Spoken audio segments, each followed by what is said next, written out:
I've got a business trip lined up next week. It's going to last a week. My husband announced cheerfully after coming home from work. A whole week? So far, his business trips have only lasted 2 or 3 days.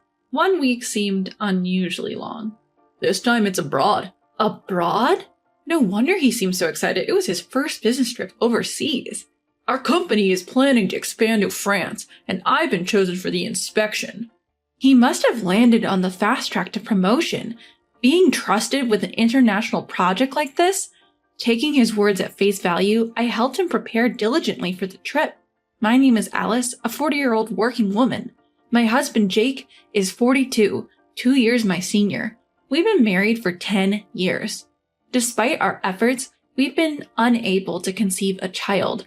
2 years into our marriage, we got tested and found that the issue was with Jake. I expressed my longing for a child, but Jake refused treatment, so we were unable to have a child. Still, we've managed to maintain a good relationship as a childless couple. Make sure to bring your passport yourself.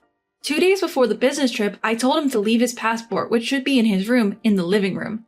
The next day when I saw it properly placed there, I prepared a suitcase and I felt reassured. However, on the day of his departure, an incident occurred. As luck would have it, I had the day off from work and drove my husband to the train station.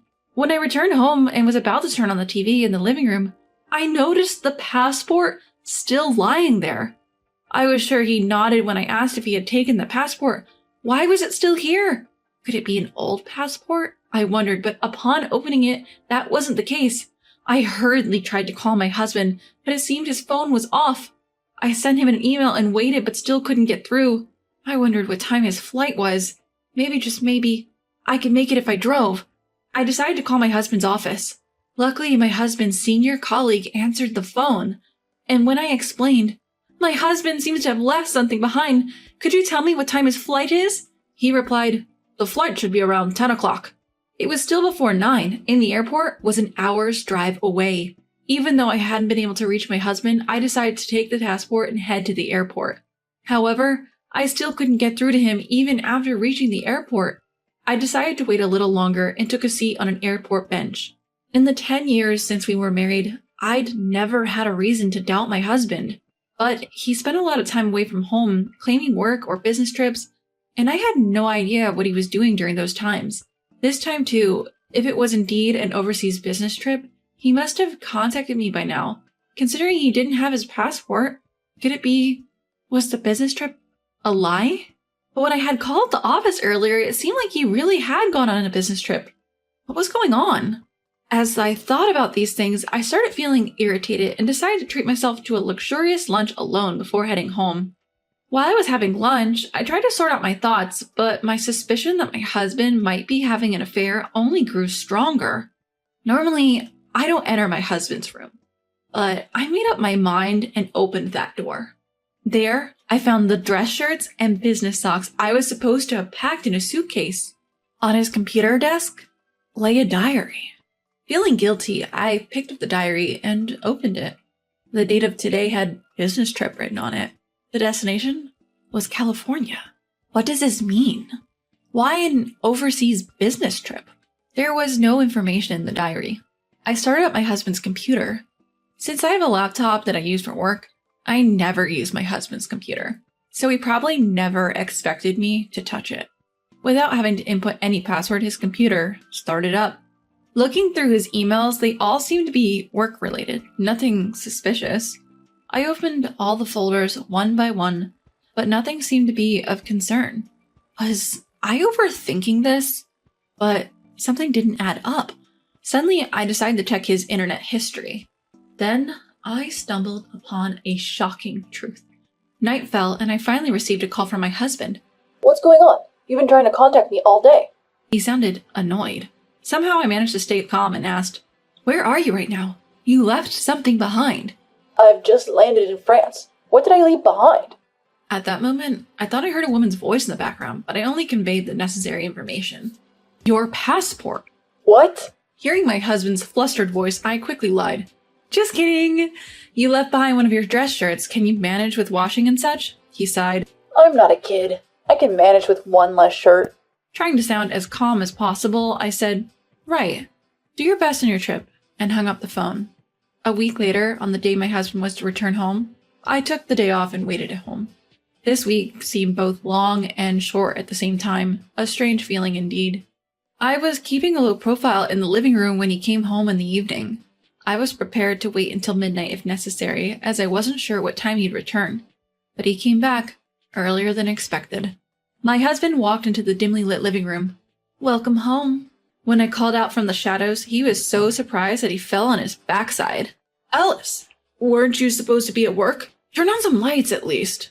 "I finished work, so I took the day off. I was so spaced out that I forgot to turn on the lights." That's what I said. But in truth, I just wanted to see his face when he returned from his trip with his mistress. "I'm sorry, I forgot to pack your shirts. I bet the laundry is piled up, right? I'll help you unpack." I tried to take his suitcase, but he pulled it away quickly. "There are some work documents in there. I'll unpack it myself. I'll take out the laundry later." With that, he retreated to his room. Of course, there were no work clothes in the suitcase that I had packed. He was clever enough to realize that, but still, why did he do such a thing? Did he take me for granted? After a while, he came out of the room carrying a large pile of laundry. Of course, he had rumpled the clothes he had left behind as if he had used them. Smiling, I took the clothes from him. "I'm really sorry. There were only 5 shirts for a week-long business trip, right? Were you okay?" He looked away. "Yeah, I managed washing them." As he responded awkwardly, I kept cheerfully talking to him. "Hey, didn't you bring any souvenirs?" Then he sat down on a living room chair, distancing himself from me. "I was busy. I didn't have time for that." As we talked, I prepared a beer for him. He opened the beer. I grabbed the remote and turned on a show I had recorded. "Hey, this show was on the other day. Let's watch it. It's about Yosemite National Park in California. It's so beautiful. It makes me want to go. Jake, have you ever been there?" He glanced at me, then quickly looked away and shook his head.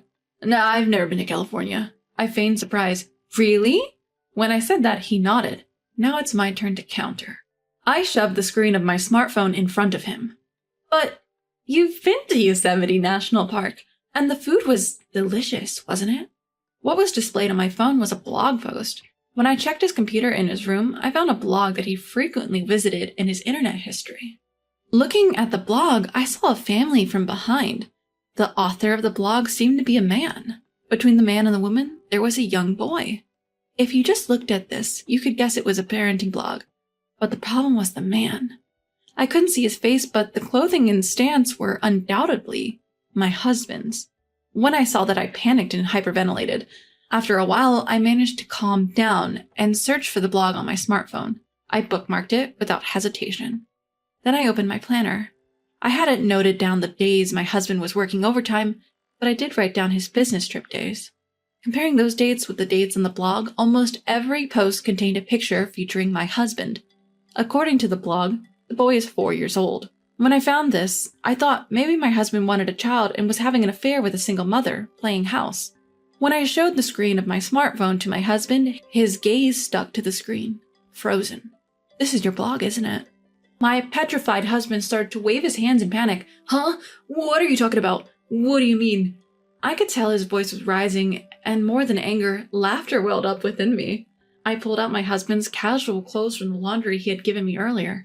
"You wore this outfit yesterday, didn't you? Look at this picture. You're diligent, updating your blog even on a trip." I showed him another blog post. "And this outfit is the same, right?" To prevent him from making excuses, I had taken his clothes out of the chest of drawers. As I pulled out his clothes while comparing them with the blog, my husband seemed to give up, started to sob, and began to kneel down in apology. "I'm really sorry.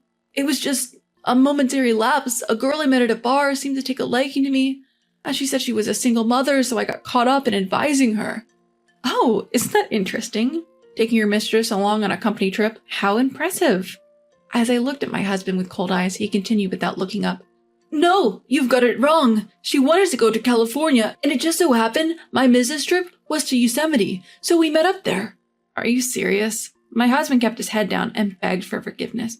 "It was just a moment of weakness. I'll break up with her. I won't see her again, so please forgive me." I let out a sigh. That's a cheap apology. With that, I placed the divorce papers in front of him. When he checked the divorce papers, he once again apologized dramatically. "I'll pay compensation money. Don't say we're breaking up." I could only sigh. Cheating for 5 years on a whim, That's half our married life. Upon hearing those words, my husband's face changed color. I continued. So you thought if you said it was a business trip abroad, you could secure time for a family trip? Saying you're going to France but actually going to California? What's that about? At least bring your passport properly. Didn't I check whether you had your passport this morning? It seems you didn't check properly because you didn't need the passport anyway. At that, my husband looked up as if he had realized something. On the phone, you said I forgot my white shirt. That's right. I heard a woman's voice from behind you, and you lied to me that you were already at the destination. So I assumed you were lying about the passport. If you had realized that you really forgot your passport, you might have run away as it is. When I presented my husband's passport to him, he seemed to finally realize he had left it behind. My husband kept apologizing, but I didn't intend to let it end there. If you admit to cheating, you shouldn't have to lie. I showed him a certain investigation report and bank book. Interesting enough, my husband turned pale. You met her 5 years ago, and this child is now 4. It seems you acknowledged this child on your own, and have even been paying child support. When I found evidence of his affair in our bedroom, I immediately called my lawyer friend.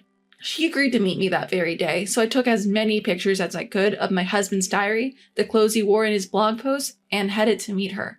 My friend agreed that he was undoubtedly having an affair and suggested that I hire a private investigator for more concrete evidence. The investigation confirmed without a doubt that the child was indeed my husband's secret offspring. After that, I went back home and checked my husband's bank book, only to be shocked once more. 60,000 yen was being deposited into the same account every month. The account holder's name was a woman's. It was probably child support. He used to complain about not getting raises, but it seems he was earning well enough. The money was just disappearing into child support. I might not have noticed if it weren't for this. We each managed our own bank accounts, and this wasn't the account we used for household expenses. I would never have seen it. My husband turned pale and couldn't utter a word. I showed no mercy. After all, you're not supposed to be able to have kids, right? Is that boy really yours? When I laughed and said this, my husband finally retorted, That hospital's examination must have been wrong. It was your fault we couldn't have kids. Well, that doesn't matter anymore. I've left everything to my lawyer. Thanks to you being away on a business trip to France for a week, I've gathered plenty of evidence. When I said this in a sarcastic tone, he became enraged, realizing he had no way out. I'll pay whatever compensation I owe, just get out! I picked up the voice recorder that I had left on the kitchen counter. Everything you lied about is recorded here. Bye.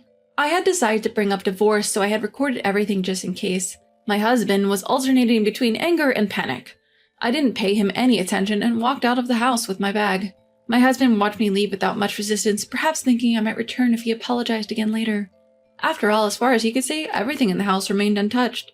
I wonder when he'll open the door to my room. I've moved out all the necessary items, so my room is now completely empty. Thinking about this made me feel somewhat happy, and I returned to my company dorm. Later, I formally requested compensation from my husband, and the divorce was settled smoothly. Of course, I also received compensation from the woman he cheated with.